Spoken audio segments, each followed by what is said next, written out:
Hey everybody, we are coming at this Rebel-thon thing with a really cool interview with one of my favorite people around.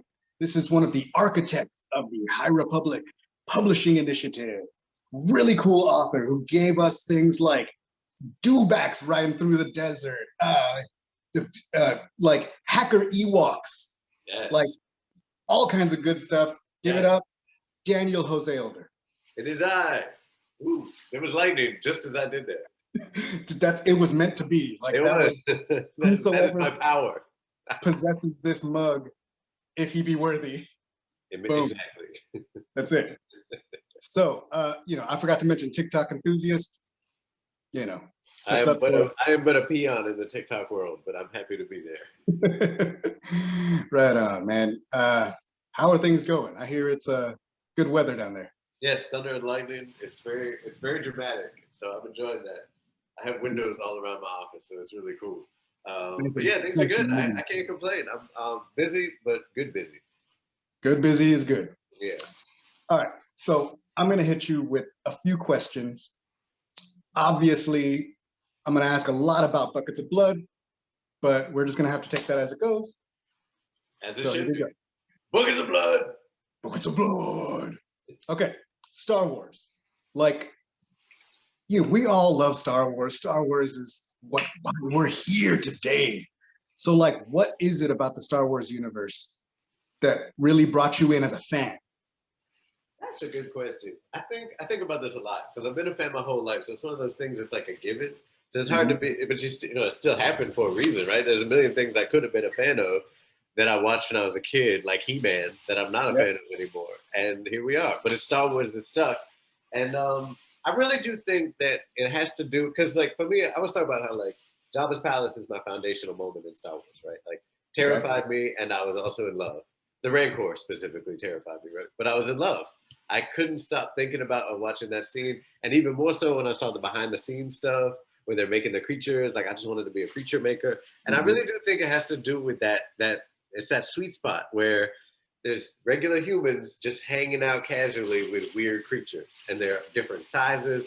Some of them clearly have like 5 people squished inside. Some of them are like literally a very small person inside. Some of them are puppets, and to me, like, something about that, the casualness of it all, and like the way that all those creatures were so lovingly made to seem like they had these really complex backstories and biologies and everything else, which were obviously filled in later, but they were made in such a way that the design really inferred all these stories and all these storytelling possibilities. And I just loved that. Like, I was just in love with that. That's also, why I love the Muppets, and like, not for nothing, who are very related, and some of them came up in the same shop. So I just love that stuff. That's just really my happy places, like creatures and humans, and then all the politicking and gangster stuff and just icing on the cake. Like, I love all that stuff too. So, it's that. It's that. So do you have do you have a favorite character that's not like we all have like, hey man, Luke's my favorite character, or do you have a favorite character that's like one of the lesser known? Who's your like niche favorite? Besides, I don't want to say Buckets of Blood. That's a major character to me. Thank you. Me too. Dr. Afra is definitely one of my favorite characters of all time. I mean, she is also a major character in her own right, but I just love her. She's just so like perfectly complex in all the ways that we just want a character to be. Like, she really tries and she often fails, and like, it's just very real. I love her so much. She brings that fun chaos. It is that fun chaos, exactly. It's that fun chaos. Like, definitely one of them. Who else? I love Ahsoka, man. I know she's also a major character, but she's just she's another one who just does her best in really, really messed up circumstances and somehow finds a way through as best she can. And I respect that. Yeah, those are the first two that come to mind, for sure. So you talked a little bit about like Jabba's palace being like that at the core of your like Star Wars fandom. Yeah. So like, would you, if you're in that situation, do you think you would rather have a lightsaber like Luke, or would you be pulling blasters like Han? I would probably be a lightsaber dude. I can't lie. And it would be blue. Speaks my heart. It's my color. I like it. What about you? What? Oh, I like green. Okay, yeah. Green is my color. Like Quinlan Voss is like, I feel like I'm at the top of the Quinlan Voss fan club. You know what I mean? That's so red. Respect. Ezra's second saber. Ezra. Yes. Qui-Gon Jinn, like all them Jedi that are like a little outside the box. Right. Yeah, I respect that. Yeah, I like that. That's cool. You know, I do like the blue of Ezra's blaster saber combo. Like, yeah, like you get a little. Oh man, yeah, that's little bit both. Woo! You heard that? There it is. Oh man, iconic. All right. All right. So we've heard a lot, you know, I've heard a lot of your interviews talking about your EMT stories from back in the day. You have like a lot of really mind-blowing stuff happening. And I know a lot of that was the inspiration behind Buckets of Blood. But are there any other things in your background that you think might have like added or that you kind of weave into your Star Wars storytelling? Oh yeah, everything. I mean, that's one of the reasons I as a teacher, I really do try to emphasize to my students that writing is not just about writing, and it's not just about reading. It's about living. You know, like certainly like I've learned a lot from literature, and I would say just as much so I've learned a lot from listening to people and talking to people and storytelling. You know, on the corner. And then also I would say I've learned probably the most just from being alive and having the experience I've had, whether that's on the job, on the many different jobs I've worked, you know, actually I used to work at an all-night diner down the street from where Lucasfilm is now in San Francisco. Oh. Yeah, Mel's Drive-In, which is a George Lucas franchise. That's like anytime we go to do something at Lucasfilm, that's where we are right after. Oh, really? Oh, see? Yeah, the one right there. I used to work there. When I was 18, I worked a graveyard shift at Mel's Drive-In. Nice. I learned a lot. You know what I mean? Yeah. I worked at a couple diners in my time. And yeah, so, you know, it's all of that. And then it's falling in love. It's like falling out of love. It's all, you know, all those things. That's what makes you a good writer. Honestly, it's like being able to reflect on those moments, like being able to hear what's really going on for yourself and for other people around you. So yeah, I draw on all that, you know, like Last Shot being a novel that is as much about fun space adventures as it is about coming into yourself, you know, after your 20s, let's say, you know, when whether you're starting a family or just settling down in some other kind of way, falling in love for real, like trying to make it stick. Like those are the underlying things that Last Shot is really about. And none of those things I could have written about if I hadn't lived them. Mind you, I don't have kids, so to speak, exactly, but I have lots of experience, you know, with kids in different ways and nieces and nephews and things like that. And so it's like, you know, you learn and you listen and you take it in and you experience things, and that's how you become a writer. That's a really, really cool, like, insight into that Last Shot. Like, as a father myself, right, a lot of the things that go through Han's head is stuff that I can relate to as a father. Like, you know, no matter who you are, at least I think, no matter who you are, who you think you are, right? When the chips go down and it's like go time and it's real, you know, right? There's always confusion. There's always that unsureness that right, right. He's like, am I even? And that's just something I know from talking to people who are about to be fathers. Is that feel that like them expressing to me that feeling of like maybe I'm not ready, you know, which Han feels, and just kind of wanting to like disappear, not wanting to leave the kid behind or nothing, but just wanting to be like the responsibility of someone. Mind you, this is someone who's a galactic hero who literally like helped destroy the Death Star twice, really, you know, and that's nothing compared to fatherhood. And I think that that's just the truth that we need to talk about. Like you can do all these things, but like the real challenge in life is very often staying and being present. And that's hard. And I don't say that to diminish it. I say to actually uplift it. Like it's hard to do that. And that's what Han is struggling with, you know, and I think that's a worthy struggle. And also it's in a way, it's a parallel struggle to Lando, who's learning how to stay in a romantic relationship because he's always just bounced from one to the other. And that's been his easy out, basically. Again, destroyed the Death Star, you know, saved Cloud City, did all these incredible momentous things, but that doesn't mean, you know, those heroes also struggle. Otherwise, they're boring. What's the point? Right? Yeah, exactly. Love it, man. What about like you're doing the High Republic thing, and as one of the like core architects, it's you got 4 other authors you're working with, and everybody. So you guys get to work in a really collaborative way. like that's new, that's fresh, right? Like that unlike anything that you've kind of done before like Oh, that? absolutely. Yeah. And that's what makes it really fun. It's challenging, but it's a fun challenge. Like Star Wars is always in conversation with itself, right? But usually, like most of the things we're talking to, or a lot of part of them are stuff that was written 30 or 40 years ago, like or even just in a totally different room with people that you don't have access to, or whatever. Like it's almost never this close situation where you can literally be like yesterday, someone was like, "Hey, what's XYZ doing during 9, 8, 12 whatever period?" And someone else is like, oh, I need them over here for this. It's like babysitting, like, Yeah. like just like, can I borrow this character for a minute, or can I do that over here? And we that's what it is. We chat with each other and we figure it out, and it's hard, it's complicated. It's even complicated, like if you take out the collaborative aspect, writing the IDW series, the High Republic Adventures, and then bouncing a novel off it, the middle grade novel. Hey, I have to make sure like things line up there, and they're happening at different times. So some stuff is fixed and some stuff isn't, and that is complicated. But it's a Right, fun. right. That's the joy, right? It's hard, but the challenge is also the joy of it. And I think also like for us readers, it makes it really satisfying when we get connected to somebody like, say, I don't know, Geode in a book by Claudia Gray, and then we get a little comic preview that says we're going to see Geode again. Hanging out with Court. Yeah, I love that. I love that because that's always been so cool about Star Wars. Is like you read about somebody and then they pop up over here in a comic, and when it happens, I have the same thing as a fan. I'm like, oh, that dude, I love that dude. Yeah. That's great. Like, I think that's such a really cool. Like, it's obvious that you guys are really having fun with it, with the collaboration. Totally. But like little things like that we see is the stuff that we're like, yeah, look, it's the Star Hopper or whatever it is that pops up in the next thing that I can't wait for. Yo, look at look at my boy's new mask. My bro got a new mask. So I'm into stuff like that. How about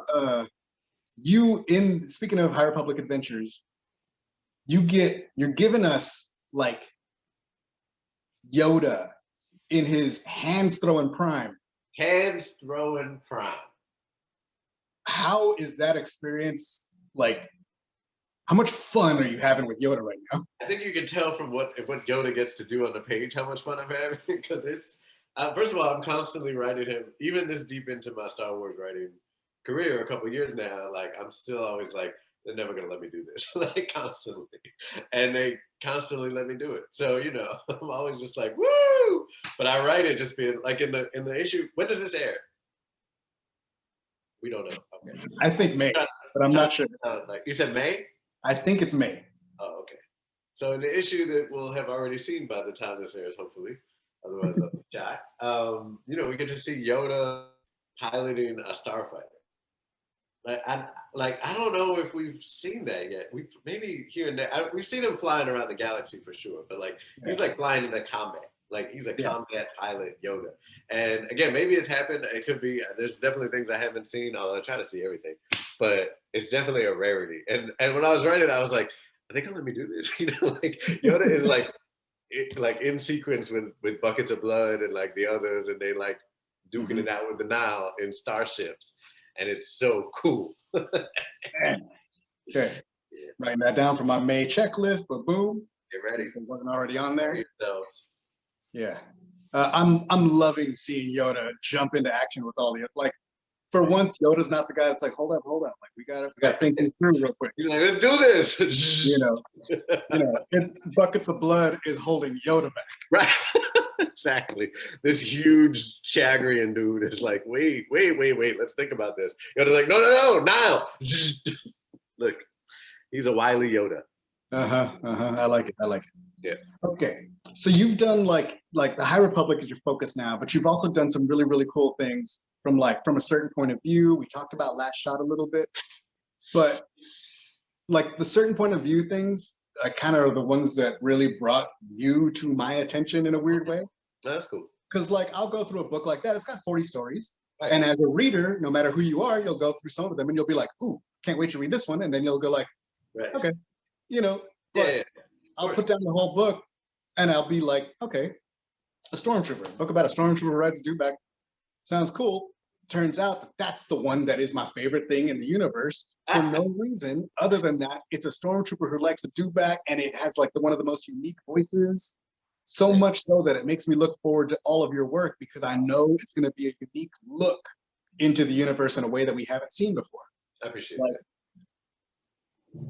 How do you come up with an idea like that and like a guy who's interviewing Forlom and Zuckus about their charitable contributions and getting editor's notes from an editing droid? like you know what I'm saying? Like where do you even start to like germinate those ideas? I'm glad you brought up Stet because I don't think I've gotten to talk about it yet, barely at all. Like I feel like it's one that is so weird that it sort of flew past a lot of people, or they were just like, okay, this is some other thing. Like, and that's fine. I don't begrudge anybody, and that's the great thing about anthologies is there's stuff that some people like and some people don't, and there's other it's something for everyone. But when it comes to the fact palms, like I find them to be a really useful place to be experimental. I think that's the great thing about them is that you can just try different kinds of storytelling. Like short form literature is just right for that because you don't have to commit 300 pages to figuring out if it's going to work or not. You just have this little couple pages and you want to tell a story, you want to get in, get out, and a lot of stuff is already established. So you don't have to waste time being like, oh, that planet Tatooine, it's hot. We know that. You know what I mean? So you can tell us other stuff instead. So I think it's really useful for that. So whenever I'm writing a fact pop story, I do try to just let the weird ideas that have been like, that's not gonna work for a whole novel, I kind of let those out of the gate, So with Sardis, like, first of all, everybody was taken by the time I got on board. I wanted to do the modal nodes or some musician or something because I'm a musician and I figured that would be fun, but everybody was taken. So I was like, all right, give me that stormtrooper. I'll figure out something to do with him. And what I did was harken back to my childhood loving Star Wars and how much I was obsessed with dewbacks. Mind you, this is the first version of it, right? So we don't have all the cool CGI stuff running around. We just have that like quick pan where you just see the dewbacks with stormtroopers in the distance through the binoculars, the space binoculars. Up on the hill. Yeah. And it's like, what was that, right? Like you wanted to pause and slow-mo it so you could really see like they just built a whole dinosaur for this thing and then kept it moving. They just panned past it. Like that's the genius of Star Wars, right? Like that's what they did. Like so. I thought that was incredible, and I've always and the idea that they were beasts of burden and that stormtroopers rode them, I just thought it was so interesting, and so I just instilled that character with my childhood love of dewbacks, and then my adulthood hatred for bureaucracy and paperwork, and between those two things, there's the story, right? Because as a medic, so much of that job, the part of the job that I hated the most was the bureaucracy and the paperwork. And that you would go on this like really intense journey with a patient, save their lives or not, whatever. And then the next thing you have to do immediately after this incredible experience is squeeze it into an annoying little box in a form that will never do it justice. And like, I got used to that, I understood it. It's not like every time I did paperwork, I was like, this is dumb, I can't believe no, like I knew that was the job. And it's not like I wanted to write a poem about it or anything, but also it's still very jarring as a writer to kind of just corrupt, something so intense into something so legalistic and bureaucratic and stupid. Yeah, I hated that, and that's what I hated about the job. And so I felt like that was good for fiction. It worked, man, and I really. It's a similar thing with the little writer guy who's like clearly assigned to write a puff piece and cannot stomach it. Like he can't do it because he's like, these guys are obviously still criminals. What is the problem? And then of course it turns into a shootout and chaos. It's what I think I like most about those stories is how like unique and clear those voices are. Thanks, and it also turns around extra when I turn around and want to listen to the audiobook and like Sardis Ram, like you get to read that story, right? Like that's really, really cool because I think like, I mean, I don't want like not only as the author, obviously you understand the voice and Right. able to give it that voice. And I Right. think that's a really, really cool thing. Um, I had a good time. I don't know how to work that into a question, bro. It's just, I like You just said it. I appreciate it. Thank you. Thank you. I had fun doing it.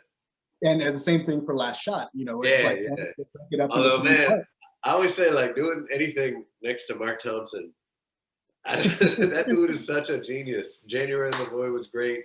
Mark Thompson is just always incredible at everything he does, and he blew my mind. So I was just like, woo! I was barely hanging on, you know?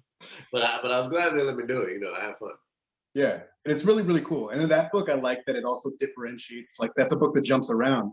It does. So I love that, like the vocal intonation of like, okay, we're here now. We're here now. Right. Yeah. You know, that's really, really cool.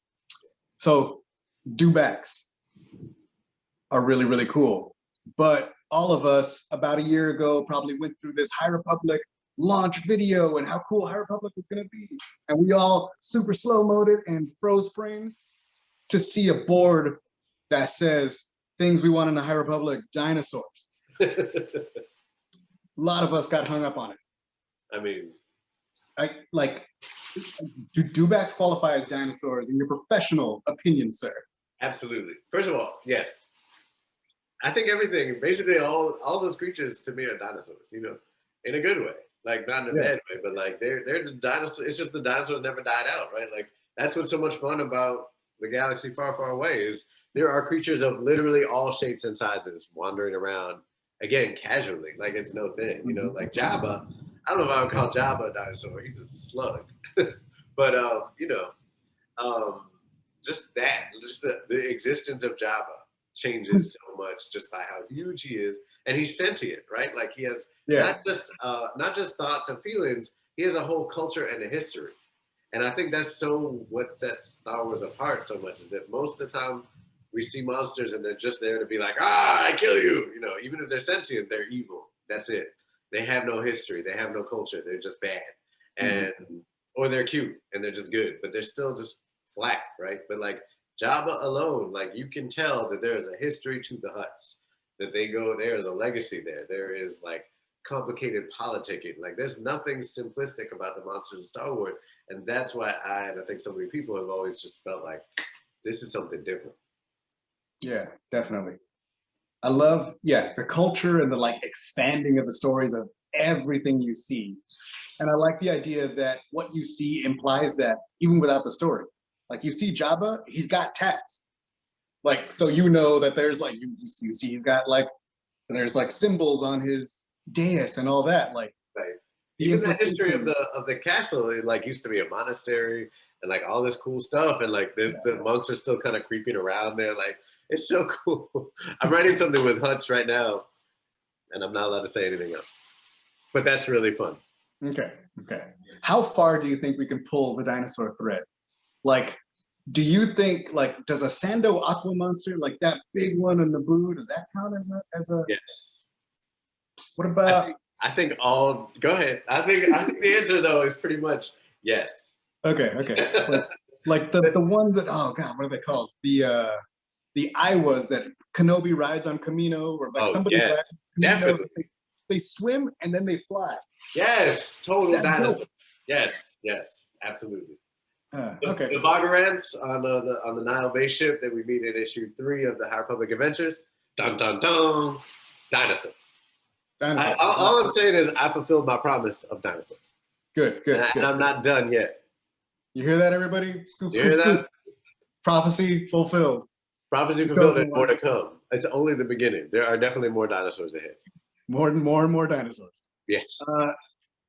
Okay, like you get out there, you dream up these stories, you put it out there, like you're giving us dinosaurs, you're giving us buckets of blood, you're giving us Yoda in action, you're giving us like Luli Talasola and a whole gang of young Padawans that are wonderful and endearing. And like if y'all didn't read issue 3, it is like one of the most adorable Star Wars issues of High Republic Adventures, or just Star Wars issues and comics in general that I've ever read in my life. And every page that I thought it was gonna get, like, oh, that was the cutest thing ever. The next page is cuter. I know, that's hard. I give him a lot of the credit. Dude, the art is beautiful, and like that's no joke, but so is the writing. Thank you. you know. So you put all this out there. What is it that you want the readers to take from these stories? You know what I mean? Like I Yeah, think we touched on it a little bit for Last Shot, sure. but like, what is it that like are With there High Republic Adventures? You mean with High Republic Adventures specifically? I guess I just mean in general, but yeah, let's stick with High Republic. Yeah, because each one is different, you know. Yeah, yeah, yeah. Like Last Shot, like we talked about, is really its own particular thing. With High Republic Adventures, like first of all, with Star Wars, it's always like I want to tell a good, fun story that's exciting, you know, and action packed. Like that's always a priority in Star Wars because that's what Star Wars is. Whatever, and Star Wars crosses a whole lot of genres, styles, rhythms, moods, voices, all that. And but the one thing that's always there is good storytelling and fun adventure. Period. Even if it's dark like Rogue One, you know, or if it's light like the Galaxy of Heroes type stuff, like you know the kid stuff, like it spans all that. So, but they're all good stories. So it's first and foremost to tell a good story. Beyond that, like when I'm writing for young people, especially, I really want young people to take away a sense of their own power, right? When they read, like I want them to feel like, wow, I'm powerful and I can do things in the world just like these young people can on the page, right? Like, so that's why to me, like young people's fiction is really defined by like the young people being the protagonists, meaning them like pushing the action forward, doing the most action. Doesn't mean there aren't, you know, older characters for sure. Like Yoda and Buckets of Blood are up in there, no question. And they get to do stuff for sure. But it's really the action, the story is focused on the young people first and foremost. And that's the most important thing because they matter. Their lives matter, their worries and fears matter, you know, the actions that they take matter. And if nothing else, that's what I hope young people get is that like what they do matters. You know, how they process the world around them matters. The fact that they tell their stories and their stories matter. That's it. I love it, man. Make sure you're following Daniel Jose Older on TikTok for gold, people. This website is free, guys. I can't. It's been an absolute joy talking to you. My pleasure. I really enjoyed myself.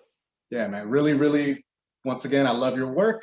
Thanks, man. Can't wait to see what happens next in May, June, July, and every other single issue of the High Republic Adventures with Buckets of Blood.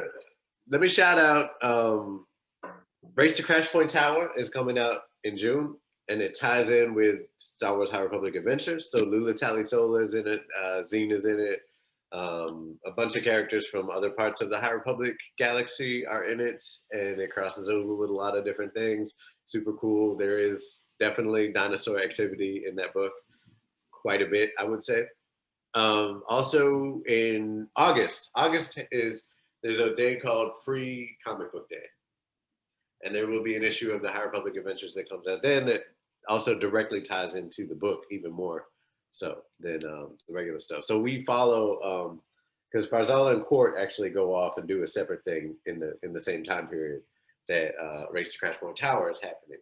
So the comics, the main run of the comic series follows Farzala and Court, and then Lula and Zine are off in Book World, and then, you know, things happen. So we'll follow all those exciting adventures. And then lastly, let me say, what was I gonna say? Nothing. My non-Star Wars work, Ballad and Dagger, is a young adult novel that comes out in May in a year, and it's from Rick Riordan Presents, also Disney, and it's like a book of my heart in a way that I don't even know how to express, but it's a lot of fun. And there's gods and demons walking around Brooklyn and pirates and all kinds of good things. So get ready. Ballad and Dagger. Get ready. Get ready. Bring it. Thanks. Thanks again. My pleasure. Thank you. That was a lot of fun. I hope we get to hang out for real one day. Yeah, man, one day. It'll happen. Once I got mine like Sunday. Oh, congrats. I got my second one coming up. It's coming up, I think, next week. Nice. Yeah. I'm glad to hear it. Right on, man. Appreciate this. I'm glad they picked me. Hey. And yeah, man. See you out there on the Twitterverse. All right, brother. Stay safe. Yeah, take it easy. Peace.